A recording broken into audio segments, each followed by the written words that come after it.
friends at George Washington and Indiana. Detail to me a little bit about your recruiting process. You had a number of offers. You obviously could have followed some of your teammates, but you ended up choosing Fordham.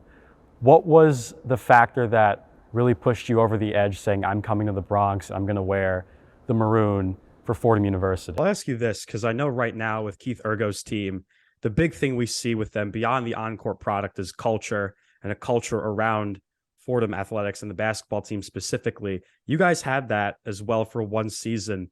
How important is it to build a culture for people not only to come to your games and care, but sort of have a team to identify with and call their own? And what did that have you guys sort of thinking as the season went on? You had a quote a while ago. You came back to broadcast Fordham versus Manhattan in 2015, and you had said you were thinking about Vince Scully and Marty Glickman and all of the names that have come before you, going back to your FUV roots.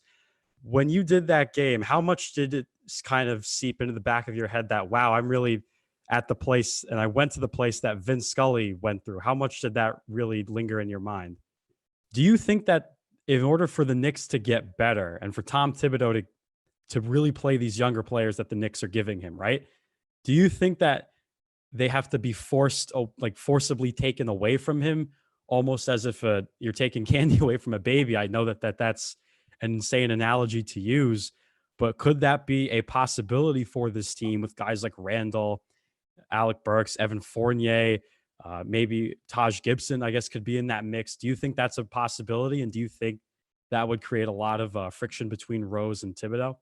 So last question, the out-of-conference schedule. You got all but 2 games here at the Rose Hill Gymnasium. And again, we mentioned 5 freshmen, very young group behind this very older group as well, so a nice little fusion. How is that going to help the freshmen come along a little bit more in their development? I'm here with the high school basketball king, Hall of Famer, too many state and national titles to count on one set of hands, Coach Bobby Hurley. Coach, wonderful event tonight. When you think of the name Tom Konchowski, what comes to mind? Thomas Aiello and Chris Carino, we are here with Bud Mishkin, who is a 1010 Wins anchor, former correspondent and anchor at CBS News Radio Network. He's also the creator of the documentary, The New York Knicks, those championship seasons, which aired on WNBC Radio in 1987. And he's the host of Before the Cheering podcast. Bud, thank you so much for taking the time out of your day to talk to us. You are an incredibly accomplished news and sports figure. I just want to say how much of an honor it is to have you on the one-on-one today. Well, it's my pleasure, guys. One-on-one, first of all, I guess I stole your name because when I did a profile series on New York One for 14 years, we called it One-on-One with Bud Mishkin. And I was kind of new, like, I think I'm stealing Fordham's thunder here. But look, you guys are part of a great history at WFUV and at Fordham, and all the people who've come out of it and had wonderful careers. I actually was on One-on-One once before. In the mid-'90s, we had an intern in the sports department at New York One, and he was from Fordham. I should remember his name. That's shame on me.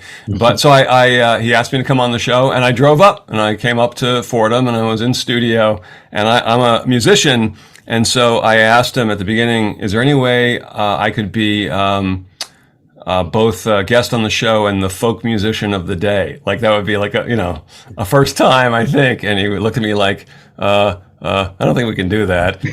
But anyway, how about those Knicks? I love it. I mean, look. Anyways, so congratulations on being part of a great New York and Fordham tradition. Well, I appreciate that, Bud. Well, the first thing I want to ask you is, at what age did you really feel that you could do not only just general news or music, but also sports media? When did you sort of realize I could do this?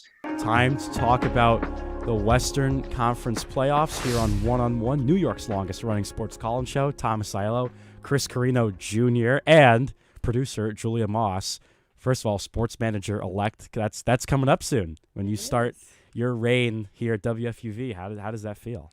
It's crazy for a lot of reasons, right? I mean, it's an honor, first of all, that Ryan and Mike put the trust in me to lead the station next year, and to be the first woman is another added layer of, honor. I think that's just the biggest word. I'm excited for next year. We've got a lot of great people coming back, and it's going to be a really good year.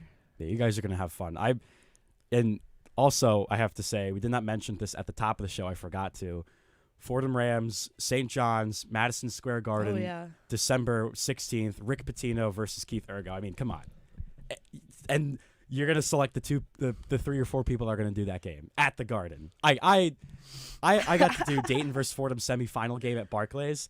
Can I annoy you to come back and just do that game in the fall or in the winter?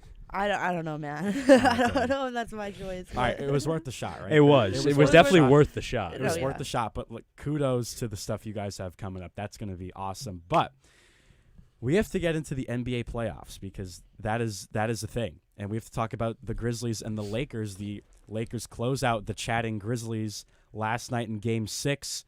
Dylan Brooks, I mean, that's the big headline here, so we'll start with him. The loudmouth that he is, and we All talked. Well, let's not lie. We had mentioned it at the top of the show when he was at Oregon, when he hit that 3-pointer at the end of the game. It has really picked up these last couple months in the NBA with his